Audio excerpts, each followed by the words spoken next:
అందుకొరకే చాలా పర్యాయాలు ఈ అధ్యాయం మనము అనేక పర్యాయాలు చదువుతా ఉంటాం. ఇది మాటి మాటికి చదవగలిగిన మరి అధ్యాయముగా మనం చూడగలుగుతా ఉన్నాం. ఏమున్నాయి ఈ యొక్క కుటుంబంలో ఎలాంటి విషయాలు ఉన్నాయి అనేది మనం ఇక్కడ చూడగలుగుతాం. చూడండి, మొదటి వచనం 128 మొదటి వచనం. యెహోవా యందు భయభక్తులు కలిగి ఆయన త్రోవల యందు నడుచు వారందరూ ధన్యులు. చూడండి, భూమి మీద ఎవరు ధన్యులు? అది కనుక ధన్యకరమైన జీవితం ఎవరిది అని కనుక మనం చూడగలిగితే ఇక్కడ రాయబడుతా ఉంది. బైబిల్లో కూడా మనం చూడొచ్చు. ఎవరు ధన్యులంట?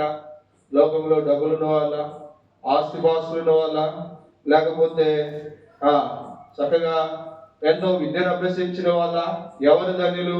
దేవుని వాక్యంలో మనం చూసినప్పుడు చూడండి, కొన్ని మాటలు మనం జ్ఞాపకం చేసుకుంటే, లోకరీతిగా మానవుడు ఏది ధన్యత అనుకుంటా ఉన్నాడు, ఏది ధన్యకరమైన అనుకుంటా ఉన్నాడు అంటే చూడండి, దేవుని వాక్యంలో మనం చూసినప్పుడు ఇర్మియా గ్రంథం అక్కడ ఒక మాట మనకు జ్ఞాపకం చేయబడుతూ ఉంది. లోకంలో మానవుడు వీటిలో అదే గొప్పది అనుకుంటా ఉన్నాడు. 9వ అధ్యాయము 23వ వచనం, 9వ అధ్యాయం 23వ వచనం.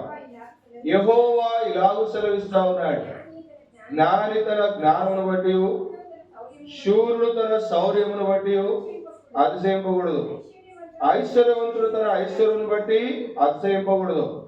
అతిశయించువాడు దేనిని బట్టి అతిశయింపవలనగా, భూమి మీద కృప చూపుచు నీతి న్యాయములు జరిగించిన యెహోవాను నేనే అని గ్రహించి నన్ను పరిశీలనగా తెలుసుకున్న బట్టియే అతిశయింపవలెను. అటు వాటిలో నేను ఆనందించువాడని యెహోవా సెలవిస్తా. కనుక లోకములో మానవుని యొక్క అతిశయం అంతా కూడా దేని గురించి అంటే, కొంతమంది జ్ఞానాన్ని బట్టి అతిశయిస్తా ఉన్నారు కదా.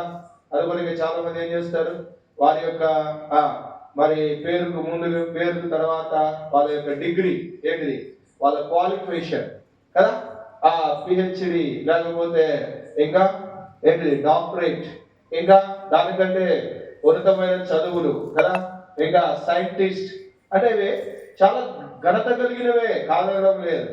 కానీ దాంట్లో అతిశయించడం వల్ల ఎటువంటి ఉపయోగం లేదు కదా. అది మానవ రీతిగా చదివి మంచి ఉద్యోగము, మంచి స్థానంలో ఉంచడానికి యోగ్యకరమైందే, కాదనడం లేదు. కానీ వాటిని బట్టి మానవుడు చాలా పర్యాయాలు ఏం చేస్తూ ఉంటాడు అంటే అదే ధనిక అనుకుంటాడు. చూడండి, ప్రసంగి గ్రంథము 12వ అధ్యాయం, ప్రసంగి గ్రంథం 12వ అధ్యాయం. ఇక్కడ ఎవరు చెప్తున్నారు ఈ మాటలు అంటే, జ్ఞాని అయిన సొలొమోను రాస్తా ఉన్నాడు. ఏమని రాస్తా ఉన్నాడు తెలుసా?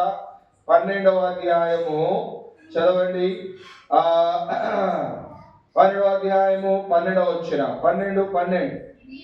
ఇదియుగాక నా కుమారుడా, హితోపదేశములు వినుము, పుస్తకములు అధికముగా రచింపబడును, దానికి అంతము లేదు, విస్తారముగా విద్యాభ్యాసము చేయుట దేహమునకు ఏంటిదంట ఆయాసగా కదా. చాలా మంది వారి యొక్క మరి విద్యను అభ్యసించడానికి వారు చదివి ఎన్నో రకాలుగా ఏమైపోతా ఉన్నారు. కొంతమంది ఆ చదువు ఏం చేస్తా ఉంది అంటే కొన్ని పర్యాయాలు ఏమైపోతా ఉన్నారు, మానసికంగా వాళ్ళు బలహీనులైపోయి ఎంతో భయంకరమైన స్థితిలోనికి వెళ్ళేవారుగా ఉంటా ఉన్నారు. కనుక లోకరీతిగా మానవుడు దానిని బట్టి అతిశయిస్తా ఉన్నాడు. జ్ఞాని చెప్తా ఉన్నాడు. ఎవరి జ్ఞాని? దేవుని వాక్యంలో రాయబడతా